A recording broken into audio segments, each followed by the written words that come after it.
Awesome, boys. You're back in your 20s right now. And as usual, this is Herson and... It's your boy Merc checking in. Merc said, man, how you guys doing? Dude, man, so you just surprised me. You're from the area. Yeah. You went to Niles North. I actually thought you were from the city, but you said you had some background here. But I'm interested, what brought you into music? To be honest with you, music was like always an escape for me, especially like a very healthy one. I think growing up, unfortunately, a lot of my friends have, passed away from car accidents, gun violence, drug overdoses, and, music was really the only thing that like was constant in my life, and I always used that as a healthy escape to like kind of cope with, whatever I was going through at the time. Really? And did you ever suffer like any substance abuse growing up, or? Oh yeah, for years, man. Like I was heavily addicted on like Xanax, Percocets, and the more I saw people passing away right next to me, it was just a real big eye opener. It's actually kind of how I got the name Merc. Like if you ever heard the term Merc, it's a fighting term, and then obviously a set is the loose association term to Percocet. If you put the two together, it's like fighting pain or killing pain. So a lot of the music that I've made in my life is to fight the pain or kill the pain that I've gone through. Oh, wow. At what age did you feel like you witnessed that kind of woke you up? I'd say like 16, but like even though it was at such a young age, I still battled with it up into my early 20s. I think it was like a real big eye opener when one of my best friends just recently, like 2 years ago, passed away, and this guy was super healthy. He's always in the gym. He's one of my best friends. I spent a lot of time with him during the beginning of COVID, and just to see him pass away was really sad, man. And I think it really took my friend group by surprise. So I just really wanted to step back and start getting healthier again. Dude, that's crazy. It's insane. And you said, what age did you start rapping? Like what made you? You said like you see all this losses, you see other people around you. What kind of motivated you to take action for it? I would say like I started taking music at least seriously probably when I was like 17 or 18. I've always been like musically inclined. I'm half Swedish, and my mom had me in like Swedish singing classes when I was like that's dope. In like 10 years old, 11 years old. But I really like started pursuing music seriously when I was in college. I had a couple run-ins with the law. And believe it or not, at one point I was actually in the military, and I didn't get dishonorably discharged or anything. But like long story short, I was in like a courtroom, and the judge thought like my phone was going off in court, and she kind of said that I was like the reason why my friend was locked up in the first place. That was the whole reason why I was at court. I was going to see a friend that might be locked away for a couple of years, and the month after that I was going to go back into active duty. So I didn't know the next time I was going to be able to see him, so I went to his court case just to show support, to let him know that I was in his corner no matter what. And long story short, she tried to call me out. She was calling me a thug and a criminal. And so the next day I used my platform, which was really growing at the time, on Instagram. I'm pretty sure I had like 30 or 40,000 followers at the time. And I took a screenshot, a picture of her that I found online, and basically I was like, be careful who you call like a thug in your court. And then literally like 12 hours later, I had like Chicago police, FBI, Skokie police, like all coming into my family's home unannounced, guns drawn, like 20 people deep, and they were arresting me, and we didn't know why. So basically that was kind of like, once I got out of that situation, I felt like, not necessarily I had no choice, but I felt like, fuck it, like what else do I have to lose? I might as well like go 110% into music, because, I don't know how long I'm going to be around, and, I don't want to regret this when I'm 30 years old. Right. Did you guys sue or no? For that? No, we didn't. We didn't sue. Bro. There probably was an opportunity to, but like I was just so scared, and like I've never really been caught up in like the criminal system before, and it took a real big chunk out of my savings. Like I used to save birthday cards and Christmas cards ever since I was little, and I had to spend a shit ton of money to get out of that situation, and it's fine now. But being in that situation, even just developing a really good relationship with my lawyer, like I've learned that, especially in the state that we're in, Illinois is a very corrupt state, and it really doesn't matter if you're innocent or guilty. It all matters about how much money you have and what story is going to sell the best. And once I learned that, it was just like, I know what I want to do, and I can definitely take a step back and stay out of trouble, but I have to do something positive in the place of everything that I went through. And when she said thug, because we're minorities here, me and Herson, we're Mexican too as well. Did you feel like that was like kind of like a race thing, or you just said just because you know, situation with your friend? I definitely, You know? I definitely felt like it was a race thing. You know, at the time I didn't really advocate it for like that, just because I was just so concerned about like what my next steps were for my life. I mean, they hit me with like a $250,000 bond. I was in because this happened in the Cook County courtroom in Skokie. Like I was banned from the courthouse for a while. So I ended up going in front of a jury in front of like 300 people. My parents weren't there. They're like, you know, we're charging you with threatening a public official. We're looking to, you know, try you up to 9 years in prison. So I just like when I heard that, I was just like my whole life flashed before my eyes. So I mean, I definitely feel like it definitely played a race card involved. I mean, you know, she was a white judge, and she didn't seem like she was singling me out, but at that time, I was just more so trying to focus on, you know, putting my best foot forward and showing them that, like, I'm not a thug, I'm not a criminal. Right. I was actually in the military. Yeah. And trying to do something positive and serve my country, but they really tried to deface me as a human being, and it was really unfortunate, but, you know, I'm still here, so I have to thank God for that, man. At what age happened that? Because you're 24? Yeah, that happened at 19. So I went to college for like a year, and then I was like, it was like on winter break type of thing before we were going back. And it all happened so quickly, and it was just like I was super scared for my life. You know, I've never been in jail before, and like, you know, I feel like one thing that is super relevant in the world is like when you think of jail, you probably think of it how it goes down in the movies, but it's way worse, man. It's horrible living conditions. There's mold over everything. As soon as I got onto my deck, there's like rats running around. Everything smells like piss. It was just like a place you don't want to be in, you know. So it's just like I just had to make sure that I did whatever I could to get out of that situation, and I did. And you know, I haven't been back, so I'm very thankful that my life has been redirected in a better direction. How long were you in there, dude? That's tough. Like 24, 25 days. It was bad because of my charge and because of the bond amount. They put me in max security prison at first, and like it was crazy. I had people looking at me, giving me all these weird looks. I had people trying to bully me and shit. And you know, I was really tattooed at the time, so a lot of people asked me like if I was in a gang or some shit, trying to test my gangster and shit.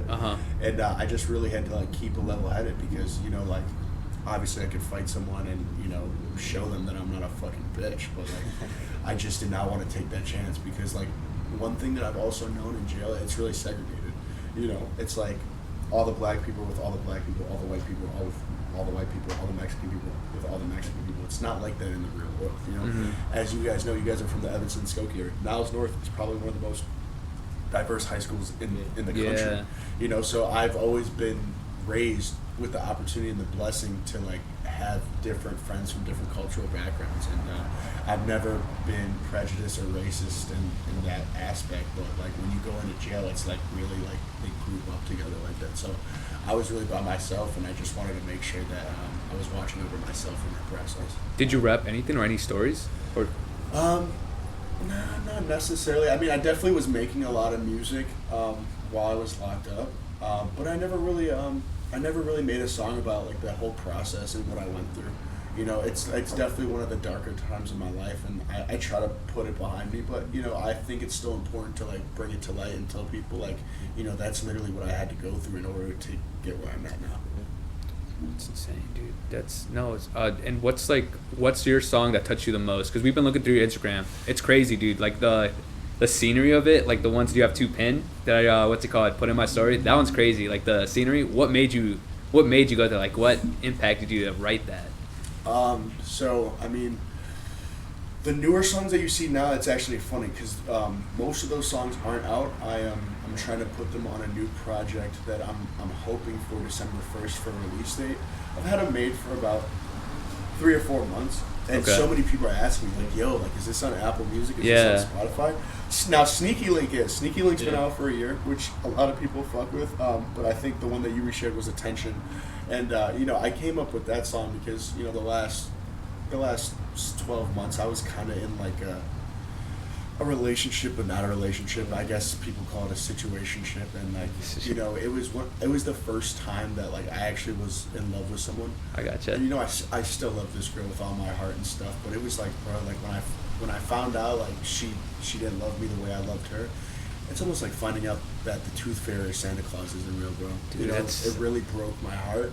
And it made me really feel like I wasn't deserving of anything good in my life. And you know, I can definitely say the one thing that I really appreciated going through that was like it helped me learn to love myself more, and it made some great music.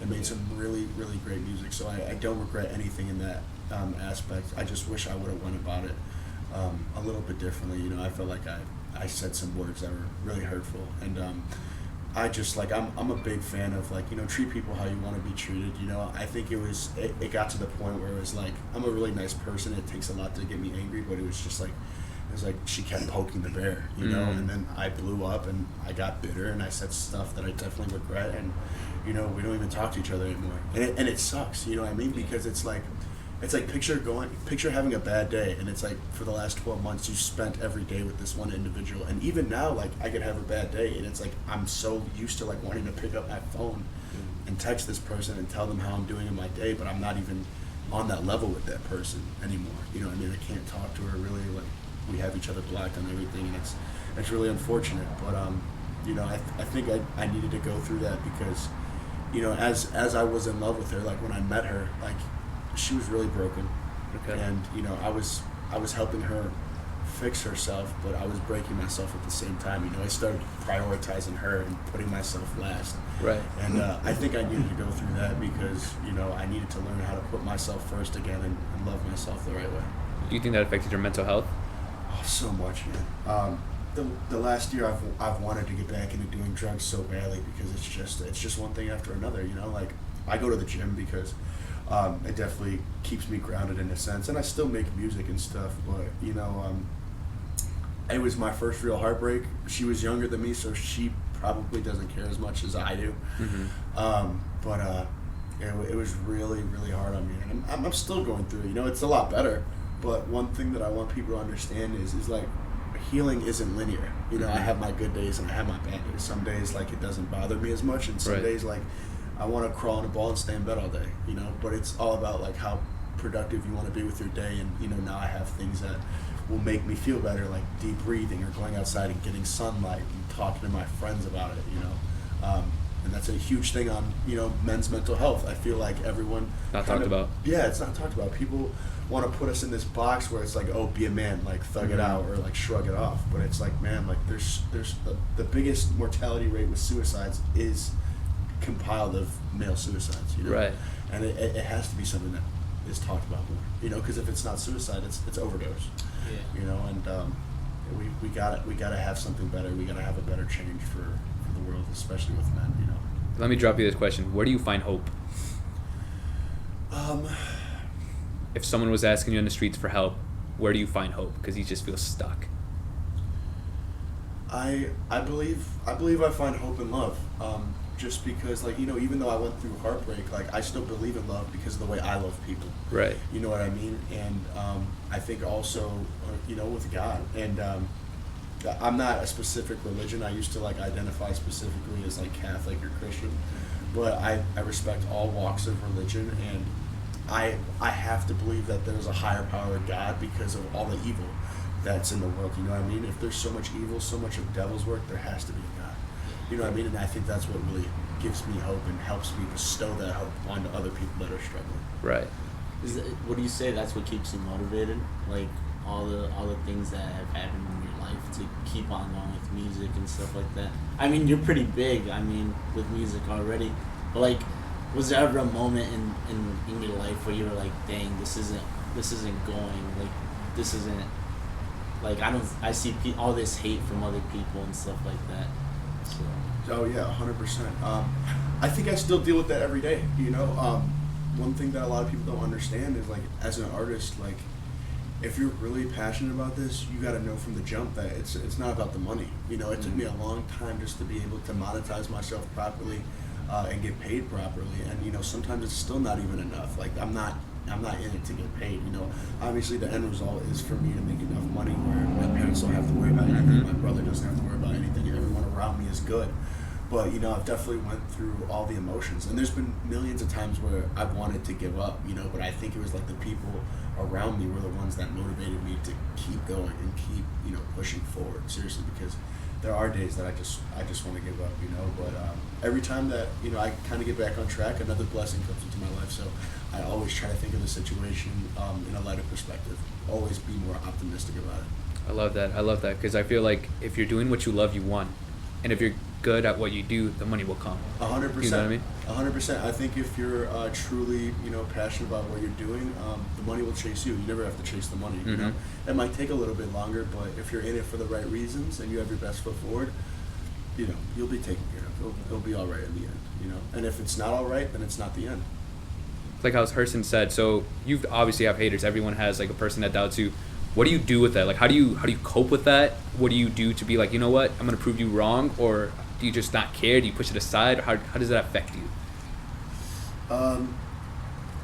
It doesn't affect me as much. Growing up, you know, when I was in high school, before I was Merc, I was this figure called Moochie. I got the name Moochie because I was a lot chubbier kid growing up, and one time, like when we started getting into smoking weed and stuff, I remember me and all my close friends went to Taco Bell late at night, and we got like $60 worth of food.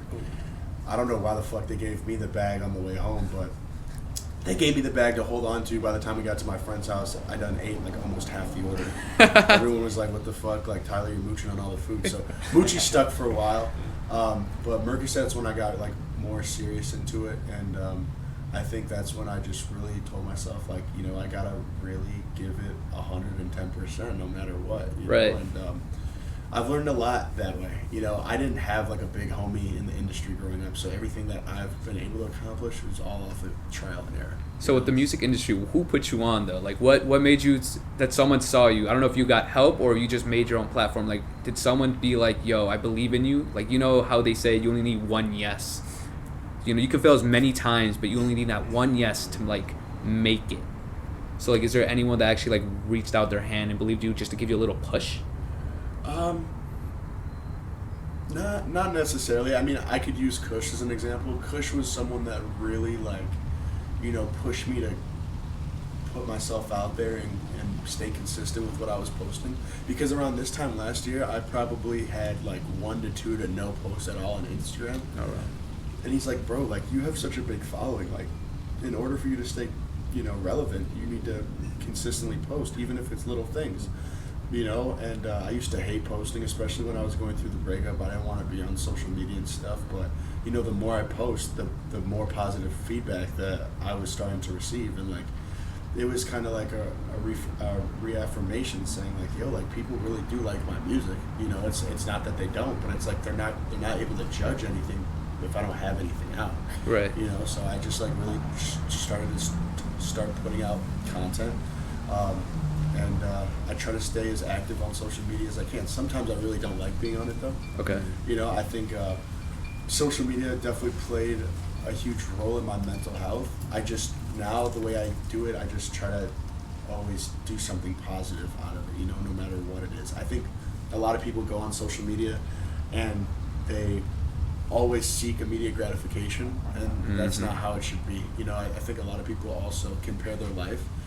But what people don't understand is, like, Instagram is like a highlight reel. You're never going to see people post their failures, you know? Right. So I believe as long as you take that into consideration, like, you'll be all right, you know? But, like, don't ever go on, like, social media looking for instant gratification, because it'll just mess up your head, you know? That's why that question I always ask on my reels, I'm just like, are you happy? There's some people that say no. I'm just like, dude, I respect, like bro. I like when you ask that question. You know, I think it's seriously important. And you would be surprised how many people, they look so normal, but it's like they're going through something. Yeah. You know, just like we all are. Right, you know? right.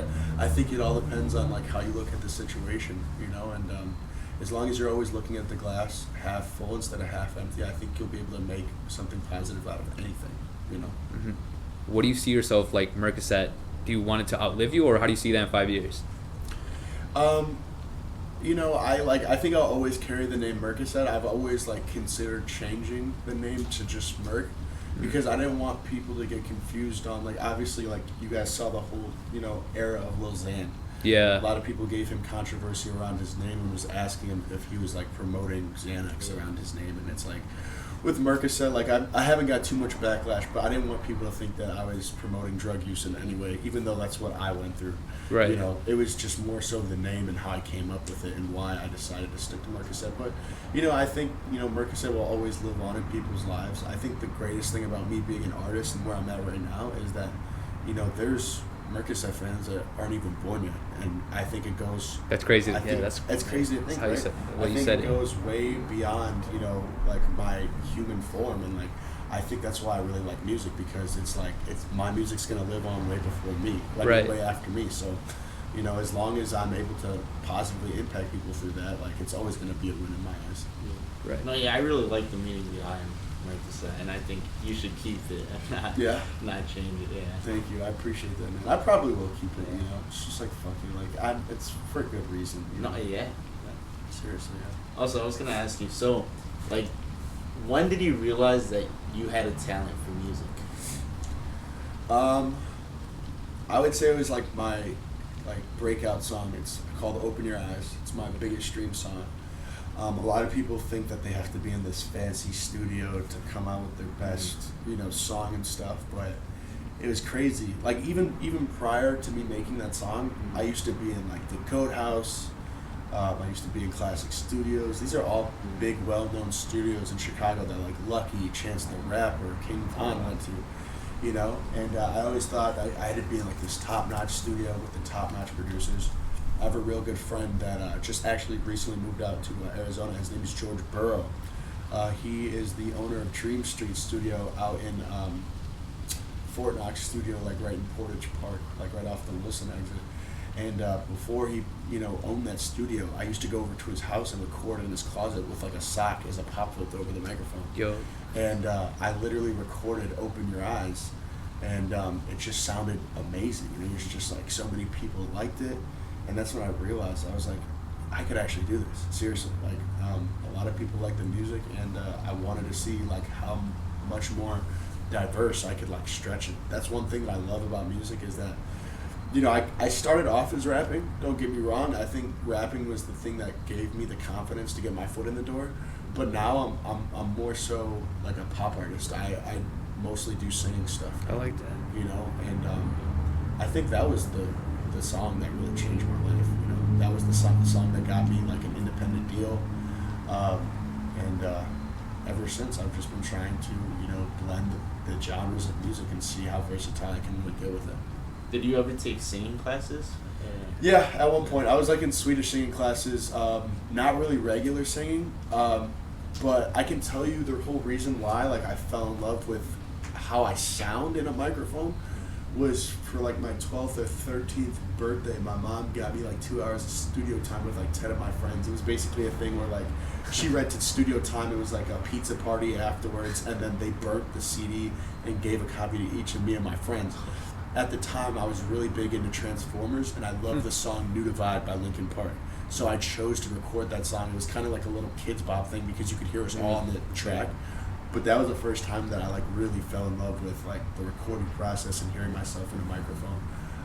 So I just continued that on, and even when I didn't have a producer, you know, I like went to Best Buy when I was a lot younger. I bought like a Blue Yeti microphone, kind of like this. Right. I didn't know it was like a podcast microphone at the time, but I used that, and I used a software called Audacity, and I would just like record stuff and, you know, whatever I can do, you know, and I'm still here. Now it's to a greater extent, but that's kind of how it all started, you know. Oh yeah, the focus. No, like you said, like you don't need the best equipment, right? Like No. you just said, you don't need the best equipment. No, it's just, you know, you gotta have great energy. You gotta believe in yourself. I feel like a lot of people have great confidence, but, you know, as soon as they get behind the microphone, they get a little nervous. That's totally okay. The first couple times I was in the studio, I was always nervous. And I also, like, I thought that I needed to, like, be high or smoke some shit before, like, getting into the booth. Sometimes that could really mess you up, you know? So, like, when I'm, like, really trying to focus on a song and I'm trying to knock them out, you know, I won't go to the studio and smoke only until after, like, the product is finished, you know? And I'm also not one of those artists that like to freestyle. I could freestyle, but my bread and butter is writing, you know? Like, I'm at the point now where it's, like, I won't waste any time in the studio. You'll never see me in the studio, like, unless I'm working with a different artist, you'll never see me in the studio trying to jot down like what I'm about to go in the booth and say. I have everything ready, and I could work relatively fast. I could get everything done within 1 to 2 takes. what's your favorite line though that you've ever wrote and it always sticks to you, and what's the meaning behind it?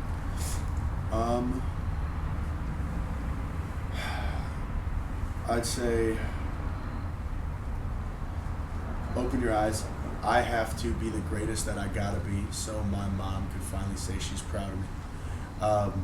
I think that line just like hits me really hard because like I was a little bit of a troublemaker growing up. I definitely gave my parents a hard time, and I just wanted her to see that, like, even though I wasn't necessarily going down the college route, even though I was in college for a little bit, I wanted to show her that, like, this is what I'm passionate about and this is what people remember me by, and I wanted to make her proud for that. Like, she always liked my music, but she always tried to persuade me to, like, kind of take a step back from degrading women, talking about drug use, the whole typical shit. Because anyone could talk about having bitches in the club, shaking ass, driving fucking sports cars and shit. No, you're but right.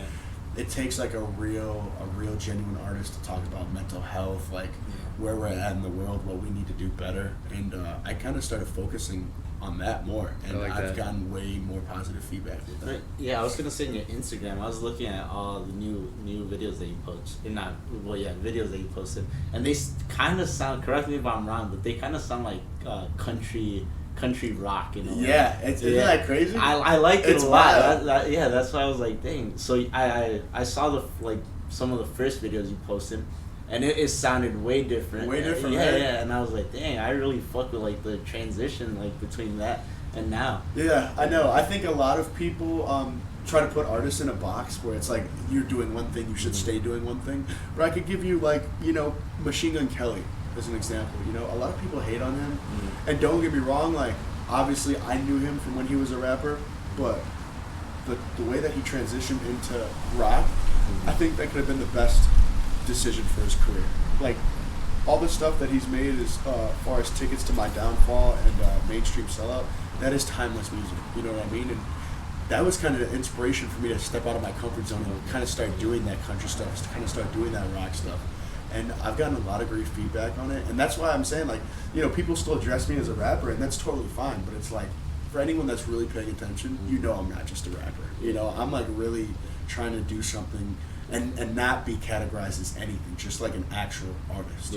Because I love all forms of music. Like, I grew up, in high school, like listening to EDM and shit, and like I wasn't really all into country, but I have that raspy voice for it. So I was like, you know what, fuck it, why not try it? Like, trying to mix the two, And I've come up with some pretty, good products. I don't know if you guys have heard Blender, but Blender's like a really good song that people like. That's actually out right now. And that's kind of like a Machine Gun Kelly, like, rock vibe. And that's usually not the lane I go down, but I was just like, like, I have to stand out somehow. I want to be different. So, like, why not, With the party scene. Oh, what were we gonna say? No. No, I was just gonna say for like the party scene, because you said about the party scene. Has that like kind of affected your mental health, or like did you have to be like, yo, I'm doing this shit too much, man? Lately, yes. I feel like, I definitely have gone out too much, and I always used to use it as an excuse, like, I gotta go out and I gotta meet these people. Which is, like, okay, because, like, if I wasn't out all the time and I wasn't putting myself out there, I wouldn't have met half of the people that are in my network right now. And see, the thing is, the people that are really in my network with this music shit, they're all way more wealthier than me. They have way more success. And it's just like the simple saying of, if you surround yourself with 9 millionaires, you're bound to be the 10th one. If you surround yourself with 9 bums, you're bound to be the 10th one. So, I mean, I think it's all about the balance. Don't get me wrong, I still like going out and having a fun time, but everything in moderation. Now when I go out, for example, I went out last weekend. I really didn't want to go out for Halloween weekend, but I went out to River North, and I really wasn't feeling it. I got a table for everyone pulled through. I was probably there for like an hour and a half, and I left. What? I just wasn't feeling it. I gave the table to everyone. I gave them my bottles, all that shit, but it's just like, sometimes when you're not in the mood and you go to a club, it's just like, personally, me, I feel like everyone's like under mind control, and it's like, man, like a lot of these people, they seem happy, but it's like in the grand scheme of things, they're not really that. Do you think it's FOMO? Yeah, I don't think I have a fear of missing out, but I think the people that you see all the time, every weekend at the club, they have some type of sense of FOMO, and I had to like separate myself because I know I'm not like any other individual.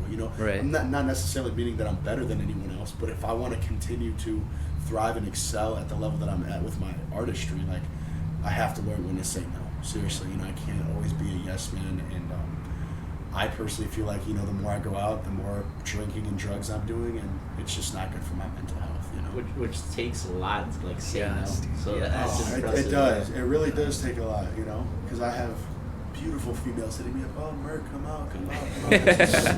Fuck, I shouldn't be going out, but I guess I'll be out for it. Like really, like if you can learn that self-discipline, self-discipline and being self-aware are super important. If you could get those two down, you could literally say no to anything. It takes 3 weeks to form a habit. It takes 90 days to form a lifestyle. So like, that's kind of like the transition I'm in. For the last year, I was going out like crazy, and like I said, after I got out of that little situationship, I kind of went overboard and was going out excessively, and it was just like, bro, I'm not feeling better. I don't feel good. I don't feel like I'm myself, and obviously people really don't care, or they don't pay attention to how I actually act, because we're all out drinking, quote unquote, having a good time.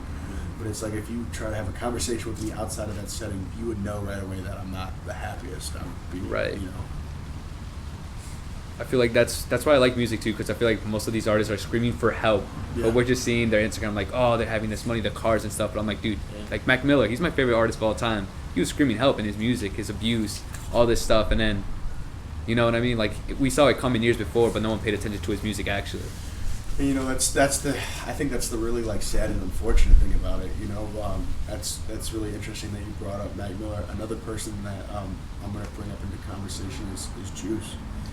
Like he was really going through it towards the end of his life, and it's just like, man, he had so many people around him that had the opportunity to, uplift him in a sense. And I forgot like where the conversation I heard it, but like if you guys have ever seen the Juice WRLD documentary, they talk about how great of a freestyler he was, you know what I mean? And he'd be in the studio sometimes, and out of nowhere, all the people around him would hear that he got into this really dark, like, era of where he would just be talking about like overdosing and thinking that it's his time, and it's like, bro, like people gotta be more hands-on with this stuff, I mean, even if you listen to some of my music, you could definitely hear I cry for help. That's why I asked, It's just like, man, like the way that I've carried myself is just like, man, like I have to be the one that pulls myself out of those dark times, because no one's gonna do it except me, you know what I mean? And I think that's what really keeps my head strong. But it's like, man, check in on your people, It's just like my friend that I lost. Like, we weren't on the best terms when he passed, and like I'll always regret that, because it's like, man, I should have been there for him a little bit more.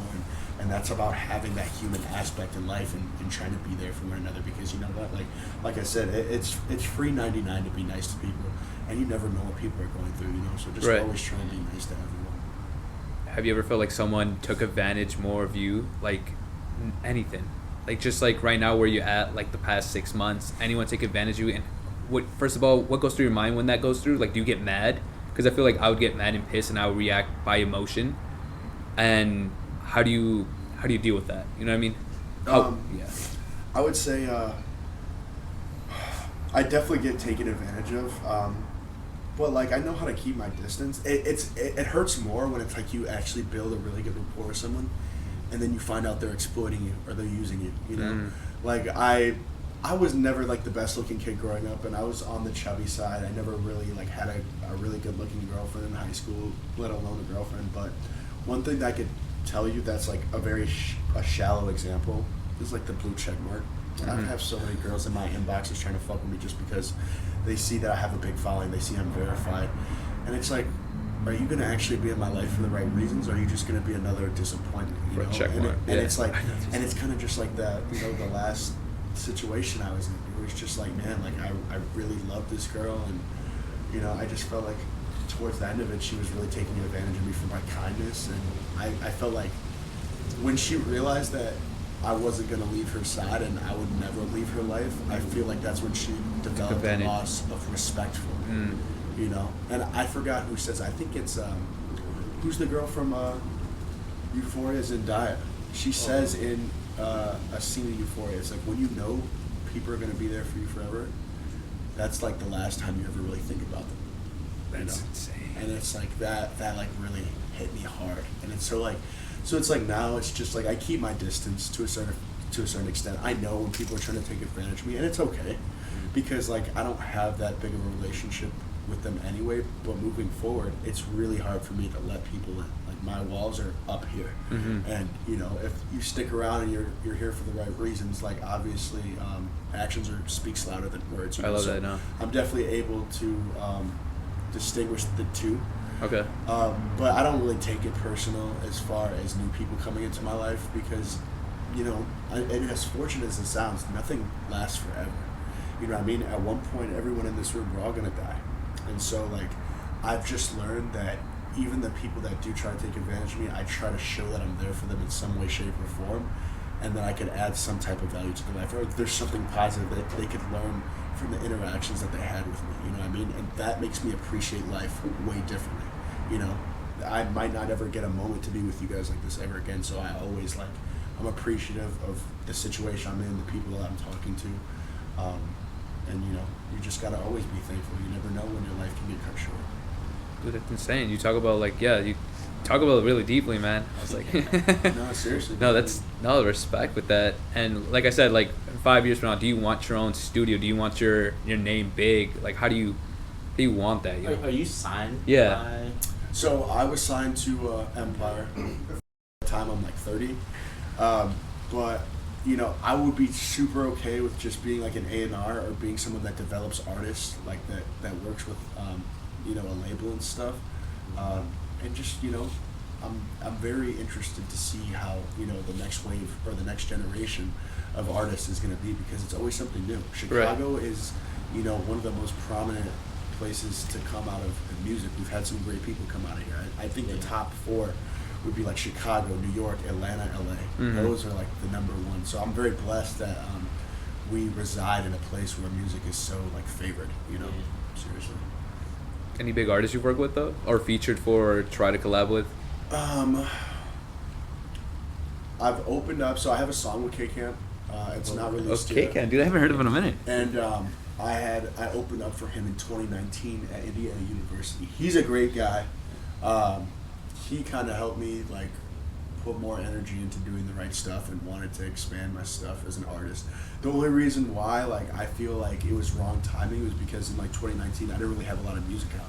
You know what I mean? So I didn't have a lot to work with, and that's when I told myself like I'm gonna really start pumping out my own music, start really getting creative with it. But I do have talks with a couple Chicago artists that I want to work with in the near future. I'm working on a G-Herbo feature, so hopefully I can lock that in. I just don't know as far, and I've talked to him a couple times. I just don't know what he wants to do is if he wants something singing from me or if he wants something rapping from me. I personally hope that he would want something singing from me because that's really where I shine. You know what I mean? Is there a dream artist that you would want to have? Low key, feature with your... Man, I'd say top 5. Ed Sheeran, Machine Gun Kelly, Black Bear. Who's that guy? John Bellion. And I gotta think of one more. Someone that's really good. I'd probably say either Justin Bieber or Kid Laroi. Really? Okay. Kid Laroi, yeah. Kid Laroi's killing it. Yeah. I saw him in the early stage of his career when he was around G Money and Lil Baby a lot. And it's just to see how far he's come. I met him when he had 80,000 followers. Oh wow. It's insane considering it's a kid from nowhere in Australia. Yeah. To come to the United States and just make such a big name for himself. He's like the second coming of Justin Bieber. It's insane. No. He has timeless music. His music really touches my soul. For some reason, I thought you would say Post Malone. Yeah. It's crazy. I should have thrown Post Malone in there. I love Post. He's a great guy. I started actually working with his manager Dre London a little bit. We were actually, so like I said, the store that I was working with for a while in downtown Chicago, we were actually the first store to get his seltzer skirt into Chicago. Oh, word. So I developed a relationship with Dre London, and they have a Post Malone after party at the House of Blues a couple months ago, and I got really tapped in with all of Post Malone's camp. It was weird though because he wasn't even at the after party. It was just more so of the launch of his seltzer. I gotcha. Yeah, you know yeah. what I mean? But I was still blessed to be there. I made a lot of great connections. I'm really good friends with Post Malone's touring manager, Jay Ski. Okay. Jay Ski fucks with my music hard. He's always putting on for me. So there are definitely eyes on me, or the right eyes on me. You know what I mean? But people are waiting on me. They're waiting for me to crank out these songs, man. I thought you were also gonna say Chance the Rapper for some reason. No. I mean, I know Chance. I know his brother Taylor really well. And It's really cool to see how far Chance has come, because I remember when he came out with 10 Day, Acid Rap. Those are like the oldies. You know what I mean? And I would never shy away from making music with him, but I feel like I would have to develop like a little bit more of a personal relationship with him. I've seen him around a lot and stuff, you know, but I don't know. I didn't think of that guy, but he's a great artist, and you know, who knows? Maybe one day I will be able to work with him. Dude, awesome. And so I'm gonna ask you this question because I always ask people this, because I genuinely just want to know, what is your advice for a 20-year-old?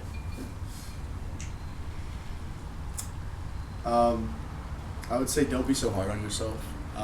Learn how to deal with adversity and roll with the punches. And what I mean by that is, you know, you're not going to have everyone cheering your name, but I think, you know, it's really about the work you put in when no one's watching. I like so that.